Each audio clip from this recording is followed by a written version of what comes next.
Everyone's talking about the Great Migration, people fleeing California taxes, New York rent, Illinois winters. The algorithm is full of videos telling you exactly where to go. Texas, Florida, Tennessee, Arizona, the promised lands of low taxes and sunshine and affordable square footage. But here's what those videos don't tell you. Some of the most popular destinations in America right now are quietly building up problems the newcomers haven't noticed yet. Or worse, that they're actively causing. We're counting down 10 states everyone is moving to that should probably come with a warning label. Hit like if you're ready for data that cuts through the real estate brochure. Subscribe if you want to know what's coming before it arrives. Let's go. Number 10. Tennessee, the darling that's starting to show its cracks. Tennessee has been one of the top relocation destinations in America for 5 straight years. No state income tax. Cost of living historically below average. Nashville's music scene. Smoky Mountains. Mild winters. It sounds perfect. It was starting to feel perfect. Then roughly 2 million people decided to move there simultaneously and the math changed overnight. Nashville's median home price surged past $460,000, up 53% since 2019. Traffic now rivals cities 3 times its size. Property taxes are rising as infrastructure strains under the new population load. The state ranks 43rd in healthcare access nationally. Education funding per pupil is among the lowest in the country. One Reddit user captured it bluntly. Tennessee was great until everyone found out Tennessee was great. Now it's just a more affordable version of the places people were fleeing. The transplants brought their salaries and their Whole Foods expectations without the tax base to pay for the schools and roads that make a place actually livable. Tennessee is still good. It's just no longer the secret it used to be. And secrets, once they're out, don't go back in. Number 9. Texas. Everything's bigger here, including the hidden costs. Texas has absorbed more domestic migrants than almost any other state over the past decade. No state income tax, low cost of living, jobs everywhere, sun almost year-round. Then you arrive and the fine print introduces itself. Property taxes in Texas are among the highest in the nation, averaging over 1.74% annually. On a $400,000 home, that's nearly $7,000 a year. The state ranks 49th in healthcare access. Power grid reliability became national news in February 2021 when Winter Storm Uri killed 246 people and left millions without heat for days. The grid, run by ERCOT independently of the national network, remains vulnerable. Summer heat is intensifying, with Texas recording its hottest summer on record in 2023. Water scarcity is a growing crisis across large portions of the state, with aquifers in the panhandle depleting faster than they replenish. One Reddit user said it straight. Texas replaced my state income tax with property taxes I didn't see coming and insurance rates that made my jaw drop. The savings aren't as clean as the brochure suggested. Texas is still growing, but cheap has a ceiling, and newcomers may be approaching it faster than the tourism board would like to admit. Number 8. Florida, the sunshine state that forgot to mention the flood risk. Florida gained more new residents than any other state in 2022 and 2023. No state income tax, warm weather year-round, beaches everywhere. Then came the insurers. Homeowners insurance in Florida has become a genuine crisis. Average annual premiums now exceed $10,000 in some coastal counties, more than double the national average. Several major insurers have stopped writing new policies in the state entirely. Flood risk from hurricanes and rising sea levels is increasing year over year. Miami-Dade County faces serious long-term habitability questions. The state ranks 48th in mental health care access. Miami's median home price now exceeds $600,000. One Reddit user put it plainly. I moved to Florida to escape New York costs, and I'm now paying more for home insurance than I ever paid in rent. The math stopped working about 6 months after I arrived. Florida is running the biggest demographic experiment in modern American history in real time. It's betting that sunshine and low taxes can outcompete rising seas and a collapsing insurance market. That bet has a timeline. Nobody agrees on how long it runs. Number 7. Arizona. Water. There is simply not enough water. Arizona added nearly 100,000 residents a year through much of the past decade. Phoenix is now the fifth largest city in America. The weather is warm, the housing was affordable, the desert is genuinely beautiful. The problem is geological, and it is not going away. The Colorado River, which supplies water to most of Arizona, is at historically low levels. Lake Mead dropped so severely that submerged boats and human remains surfaced in 2022. Rio Verde Highlands, a subdivision outside Scottsdale, had its water supply cut off entirely in January 2023, leaving thousands of homeowners hauling water by truck. Arizona has been drawing down groundwater for decades, in many areas faster than it can naturally replenish. The state is actively negotiating water cuts with the federal government. One Reddit user who moved from Chicago to Phoenix said it plainly. "I did not think about water when I moved here. I think about it constantly now. Arizona's growth story has an expiration date written in hydrology. The question isn't whether the water runs short. The question is when, and whether the hundreds of thousands of people who just bought homes there will still be holding the bag when it does." Number 6. Idaho, the last affordable western state that's pricing out the people who made it affordable. Idaho was the fastest growing state in America from 2020 to 2022. Clean air, mountains, a small city with a real downtown. Then the Californians arrived, and the Washingtonians and the Oregonians, all fleeing their own high costs. Boise's median home price surged from around $438,000 in 2019 to over $755,000 by 2022, a 67% increase in 3 years, the largest jump among major metros at the time. The median household income in Idaho is around $65,000. The people being priced out are the teachers, nurses, and construction workers the new arrivals need to function. State infrastructure has not kept pace with growth. Roads, schools, and hospitals are strained. One Reddit user captured the irony precisely. "We moved here because it was affordable. Now the people who grew up here can't afford to live here because of people like us."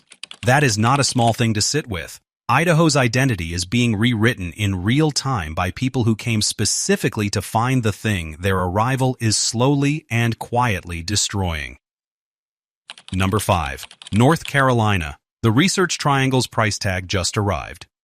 North Carolina has drawn tech workers, retirees, and remote workers for a decade with relatively affordable housing and 4 actual seasons. Then the tech money arrived in volume. Raleigh's median home price has risen over 60% since 2019. Traffic in the Research Triangle now rivals mid-sized northeastern cities. The state ranks 34th in healthcare access. Rural North Carolina, the majority of the state's geography, has seen almost none of the economic benefits from metro growth, creating a deepening divide between the thriving urban corridor and the struggling rural interior. One Reddit user who relocated from New Jersey said it directly. "I moved to Raleigh for the affordability, and now I'm paying New Jersey prices for North Carolina infrastructure." The Research Triangle is genuinely good, but the affordability window that made it famous is closing fast. The people arriving now are inheriting a version of the place that's meaningfully different from the one in the headlines that brought them here. Number 4. South Carolina, the Carolina that got the overflow and inherited the problems. South Carolina has quietly become one of the fastest growing states in the Southeast, absorbing migration overflow from Florida and North Carolina. Charleston's median home price now exceeds $400,000. The state ranks 46th in healthcare access nationally. Education spending per pupil is among the lowest in the country. Infrastructure quality ranks near the bottom nationally. Charleston experiences regular tidal flooding that worsens each year as sea levels rise. One Reddit user described it directly. "South Carolina has the aesthetic of an affordable southern paradise and the reality of infrastructure that hasn't caught up with the population by about 20 years. The charm is real. The roads are not. What South Carolina offers newcomers is coastal living at prices that still feel like a deal. What it doesn't always advertise is flood insurance bills that are rising every single year, understaffed hospitals, and school systems that have been chronically underfunded for multiple generations." Number 3. Nevada. Las Vegas is a city built on water it doesn't have and money it hasn't earned yet. Nevada has attracted steady migration for decades. no state income tax, Las Vegas energy, relatively affordable housing until recently. The water problem mirrors Arizona and runs on the same depleted source. Nevada's Colorado River allocation comes from Lake Mead. Las Vegas has done more than most cities to reduce consumption through aggressive conservation, but growth keeps outpacing the savings. Las Vegas median home price now sits around $420,000. The economy remains heavily dependent on tourism and hospitality, creating deep vulnerability to downturns. Summer temperatures regularly exceed 110 degrees Fahrenheit, with heat-related deaths climbing every year. Nevada ranks 48th in health care access. One Reddit user who moved from California said something honest. The tax savings are real, but so is the heat, and I'm starting to think the heat is going to win. Nevada is a state betting heavily on its own future, and it has better odds than many states on this list. But the House doesn't always win, and in Nevada of all places, you would think people would remember that before putting everything on the table. Number 2. Georgia. Atlanta's glow is blinding people to everything outside the perimeter. Georgia has been a top 5 relocation destination for several years running.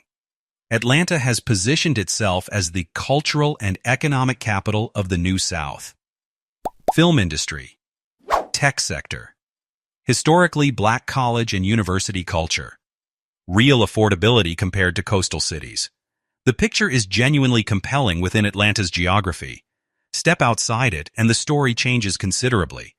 Georgia ranks 40th in healthcare access nationally, and outside the metro, that number gets worse. Rural Georgia has seen hospital closures accelerate, with over a dozen rural hospitals shuttering in the past decade. Education quality varies dramatically by county. Atlanta traffic consistently ranks in the top 5 worst commutes in the nation, and the public transit system that might fix it remains perpetually underfunded and perpetually promised. One Reddit user who moved from Boston described it precisely. Atlanta sold me a coastal city lifestyle at inland prices and delivered car-dependent sprawl with no functional public transit and summers that feel like a punishment. Georgia is a state of 2 stories. The Atlanta story is often true. The Georgia story is a great deal more complicated than the brochure suggests, and most people don't find that out until they've already signed the lease. Number 1. Montana. The last best place that isn't yours to ruin. Montana has long called itself the last best place. For a long time, it earned that. Big sky, clean rivers, space so vast it rewires your nervous system. A culture built on self-reliance and land. Then Zoom made remote work possible, and wealthy coastal transplants decided Montana was the answer to everything they hated about where they lived. Bozeman's median home price surpassed $800,000 in 2023, making it one of the least affordable cities in the country relative to local wages. The median household income in Montana is around $63,000. Teachers, nurses, firefighters, and ranch workers can no longer afford to live in the communities they serve. Local businesses report chronic staffing crises because workforce housing doesn't exist at prices working people can pay. The character of towns like Bozeman, Whitefish, and Missoula is being rewritten by people who arrived specifically because of that character and are inadvertently erasing it. One Reddit user who grew up in Bozeman said it with quiet devastation.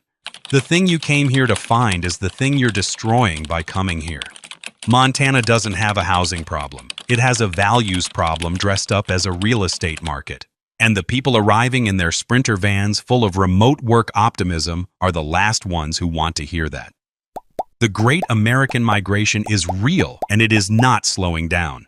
People are voting with their moving trucks and their remote work setups and their need for something that feels like a fresh start. Many of them will genuinely find it, at least for a while, and the move will feel like the best decision they ever made. But the places filling up fastest are also accumulating the next generation of problems fastest. Water, insurance, infrastructure, affordability, climate. These aren't abstract concerns. They're timelines. And the people arriving today will be living through those timelines tomorrow. Like this video if you're thinking harder about where you actually want to end up. Subscribe because this channel does the actual math before you sign a lease you will live with for years.